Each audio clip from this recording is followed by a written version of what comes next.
নিজে হাতে খাবার দিচ্ছে আর বলছে আলী খেয়ে না। বলছে ফাতেমা খাবারটা আমাকে খুলতে দাও, তুমি খুব জ্বরে কষ্ট পাচ্ছ, আমাকে খুলতে দাও। বলছে আমার হাতের শেষ খাবারটা খেয়ে নাও, আর তোমার আমার হাতে খাওয়া হবে না।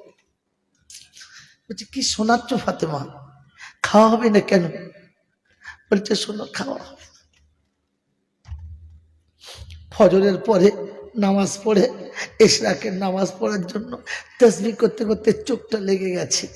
আর চোখটা যখন লেগে গেছে তখন এসে আমার আব্বা এসেছিল, আর এসে বলে গেছে ফাতেমা আমি তোকে নিতে এসেছি।